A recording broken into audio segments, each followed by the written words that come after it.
पार्थ पवारांकडे राजकीय परिपक्वता आहे की नाही हे माहित नाही असं भाष्य करत शरद पवारांनी पार्थ पवारांना डिवचलं।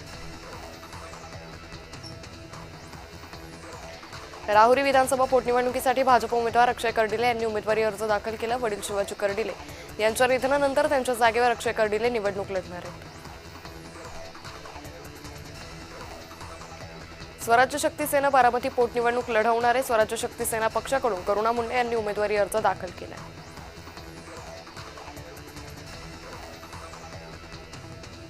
राहुरी विधानसभा पोटनिवडणुकीसाठी पवार गटाकडून गोविंदराव मुकाटेंनी अर्ज भरला। सुप्रिया सुळे शशिकांत शिंदेंच्या बैठकीत हा निर्णय झाल्याची माहिती आहे। फोटो लावून मतं मागण्याला शरद पवारांनी विरोध दर्शवलाय। सुनेत्रा पवारांच्या पोटनिवडणुकीबाबत पवार खटतायत।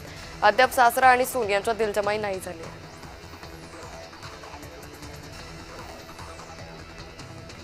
बारामती आणि राहुरी पोटनिवडणूक बिनविरोध होण्यासाठी महायुतीकडून शेवटच्या क्षणापर्यंत प्रयत्न होत आहेत, अशी प्रतिक्रिया मंत्री चंद्रकांत पाटलांनी दिली।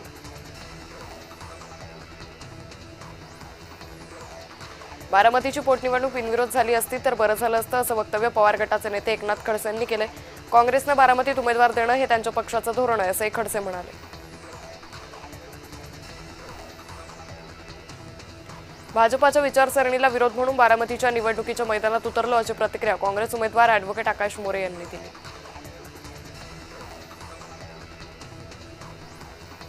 अजितदादांच्या बारामतीत पोटनिवडणुकीसाठी यावं लागेल असं वाटलं नव्हतं, अशी भावना प्रफुल्ल पटेल यांनी व्यक्त केली।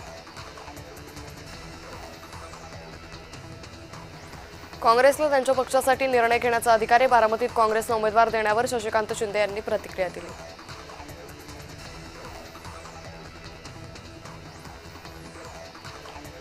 बारामती पोटनिवडणूक लढण्याचा काँग्रेसचा निर्णय बालिश अशी टीका शिवसेना नेते संजय निरुपम यांनी केली। काँग्रेसचा पराभूत निश्चित असून उमेदवारी मागे घेण्यातच शहाणपण असं वक्तव्य संजय निरुपम यांनी केलं।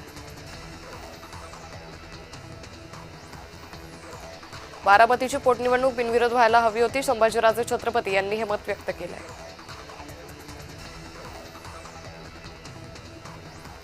अंजली दमाने यांनी राऊत आणि अंधारेंना उत्तर दिले। पत्रकार परिषदेत खरातचा सीडीआर कसा मिळाला याची सविस्तर माहिती त्यांनी दिली।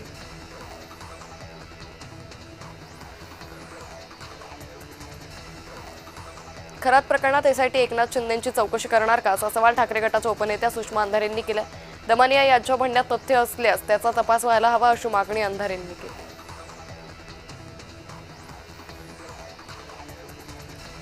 अशोक खरात प्रकरणी अंधश्रद्धेला खतपाणी घालणाऱ्या मंत्री, आमदार आणि अधिकाऱ्यांच्या हकालपट्टीच्या मागणीसाठी मार्क्सवादी कम्युनिस्ट पक्षाच्या वतीनं राज्यभर तीव्र आंदोलन करण्यात आलं।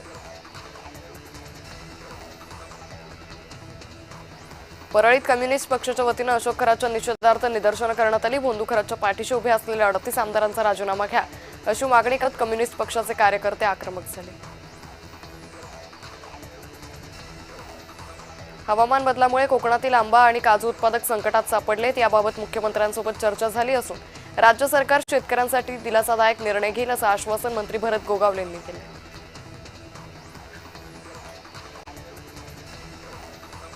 खासदार धैर्यशील माने सोलापूर दौऱ्यावर होते। सोलापूर लोकसभा संपर्क प्रमुखपदी निवड झाल्यानंतर त्यांचा हा पहिला दौरा होता। त्यांनी पक्ष संघटना मजबूत करण्याचे संकेत दिले।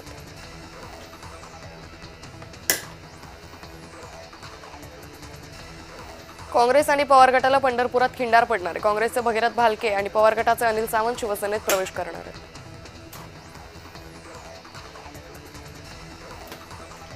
पुण्यात आम आदमी पार्टीचे युवक प्रदेशाध्यक्ष मयूर दौंडकर यांनी पक्षाला रामराम करत भाजपात प्रवेश केला। भाजपाचे प्रदेशाध्यक्ष रवींद्र चव्हाण यांच्या उपस्थितीत मुंबईत पक्षप्रवेश पार पडला। भारतीय जनता पक्षाच्या 46व्या स्थापना दिनानिमित्त धुळ्यातील भारतीय जनता पक्षाच्या जनसंपर्क कार्यालयात पक्षध्वजवंदनाचा कार्यक्रम झाला। भाजपच्या बेटी बचाओ बेटी पढाओच्या प्रदेश संयोजिका अल्पा अग्रवाल यांच्या हस्ते ध्वजवंदन करण्यात आलं। भाजपाच्या स्थापना दिनानिमित्त नागपुरात कार्यक्रमाचं आयोजन करण्यात आलं होतं। यावेळी भाजपाची स्थापना पंतप्रधान बनण्यासाठी नाही, देश मजबूत करण्यासाठी झाली होती, असं वक्तव्य गडकरींनी केलं। भाजपाच्या 47व्या स्थापना दिनाच्या निमित्तानं प्रदेशाध्यक्ष रवींद्र चव्हाणांनी पक्ष कार्यकर्त्यांना शुभेच्छा दिल्या। सामान्य कार्यकर्त्यापासून प्रदेशाध्यक्ष पदापर्यंतचा प्रवास फक्त भाजपामध्येच शक्य आहे, अशी भावना त्यांनी व्यक्त केली।